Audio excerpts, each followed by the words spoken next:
Hey guys, my name is Sandy. I'm a licensed realtor here in the Central Florida area. And good morning! I'm doing this in the morning. That's the best time to do videos, man, because otherwise I go through the day and I'm too tired in the evening to do them. And I'm trying to be more consistent. Really, I am. Remember to click on the notification bell so you'll always be notified when we have a new video coming on, when we do put a new video out. And remember to subscribe and like so we get more and more of this information out to more people, guys, because we are sharing some vital information here. All right, so what now before you buy a home with a pool?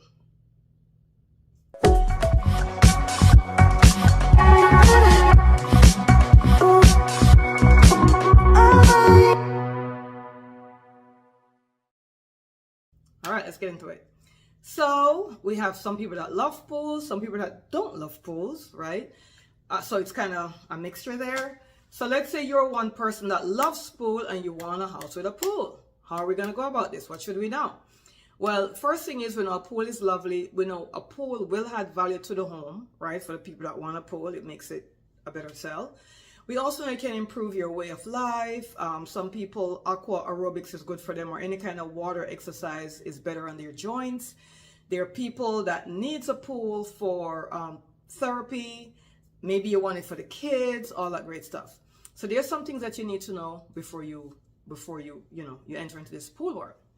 So let's say we're looking for a house with a pool. Well, the first thing is, well, in our area, I'm in Central Florida. So in Florida, we have to have a safety fence, so a safety fence got to be around the pool so somebody couldn't just wander into the pool area.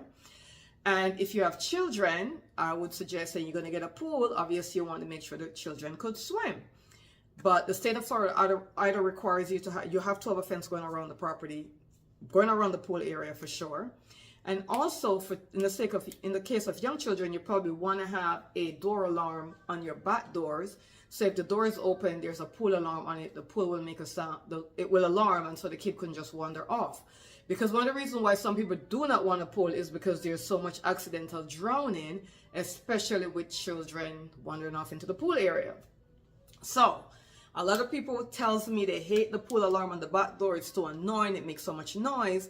But the fact is, if you know how to use it, you could press the button and open the door and it will never go off. And the buttons are normally very high, so children can't reach the buttons. So that's what I would suggest. Definitely get that. If you have small kids, even if they could swim or not swim, you just want to do that, right? So that's going to be important. Now, another thing with a pool is sometimes when you buy new construction, if you're buying a new construction home, more than likely it's not going to be coming with a pool. Some builders offer to build a pool, and some builders will tell you could put the pool in after. The most cost-effective way of doing this if you're buying new construction is to put the pool in after, outside of the builder. Because if the builder is in charge, when the builder is building a home, until the day you close, they have full liability of that property. Some of them don't want to get into that to get a pool. Some of them will work with a pool contractor that you could talk with separately, and the pool will be built while the home is being built. You could also do that as well. But if you want to be cost effective, it's best to build the home first. Then you get a pool contractor to come in and put the pool in. Sometimes that's good, sometimes that's bad. The reason why I'm saying this, it depends upon the community that you're in. If you're in a community where the homes are very close together and they have to, and so for the pool equipment to get back there, because the pool company is going to have pool equipment to get to the backyard to build a pool, based upon how close it is, they may not be able to get their pool equipment back there. That's number one. Number two is the HOA. If you're in an HOA and you're going to put the pool in the backyard, the HOA is going to have you replace the lawn or anything that is disturbed during the process of you building the pool. So let's say you have common areas in between houses, right? The pool equipment is going to go in between the houses. They're going to get in the back and they're going to have to dig up a bunch of stuff. Some things might get messed up. Irrigation system may be in the back that the builder already put in or that was already there. So we're going to have to reroute those irrigation systems that's under the ground that was already there. So a bunch of different things to consider when you're going to be building after new construction. If you're building your own home and you know you're going to put a pool back there, you might want to tell the builder, don't put any irrigation in the back. The builder may have to put it back there to meet the municipal rules or whatever it is. So those are some things to consider as well. Well, let's pretend you're buying a home and you want one that already has a pool in it. You have to consider the age of the pool equipment, right? And you have to consider if it's chlorine or salt water. Salt water is better on all the pool equipment, so most people tend to go to salt water, and it's not expensive to convert from chlorine to salt water at all. It's probably about, I hate quoting prices on videos because I don't know when you're going to be watching this, but based upon the pool, it could be as little as $1,500 to $5,000. It shouldn't really be up to $5,000. It should be less than that, but you could convert from chlorine to salt water. That will, and it will have better results on the pool equipment. So that's something you can do when you buy a home with a pool. You don't necessarily have to look for a saltwater pool, especially let's say you fell in love with a house and it has a pool but it's chlorine and you want salt water. You could then get an estimate as to what it would cost to convert it to salt water. Okay, so nothing to consider in getting a pool is also the maintenance, right? Are you going to hire someone to maintain it, or are you going to do it yourself? In our area, it's not that bad to maintain it. There is pinch a penny. With pinch a penny, you could, or in some other companies as well, you could bring a sample of the water to them and they'll tell you how to balance it chemically. They'll tell you what chemicals to use and how much to use in it. So you could maintain it. But if you don't have time to maintain it, you may want to hire a pool maintenance company. Most pool maintenance companies in our area charge between $90 to $150 per month to maintain the pool. They come out weekly and they brush it, they balance the water, all that great stuff. So you decide which way you want to go with that. If it's salt water, it's less maintenance, so they probably will charge less as well. So you could determine how you want to go with that. Now, if you are building a pool, let's say you bought a home but it didn't have a pool, but there's enough space in the backyard to build a pool, then of course you want to get those estimates before you purchase the property so you know what you're going to go into. Are you able to, does the pool company offer financing? So you could buy the home and then go ahead and finance the building the pool. The one thing I've always tell my clients is it's not a bad idea if you buy new construction to build your own new pool, or if you buy a home and put your own pool in, because guess what, you'll be brand new. You don't have to worry about the wear and tear in the equipment. Everything is new and up to date because there's so much new technology now in pools. Now you can get your pool completely automated.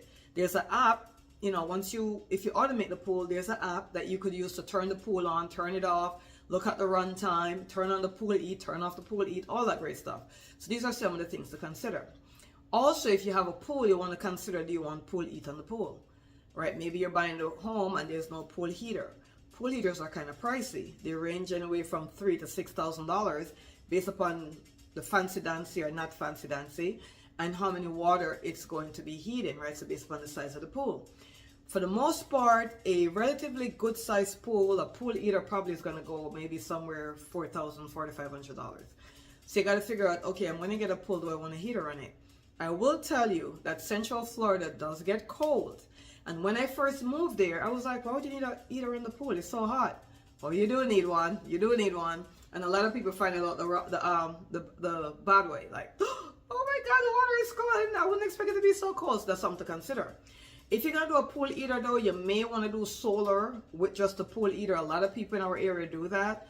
They do solar panels just to heat the pool heater. That way it's not raising havoc on their electric bill.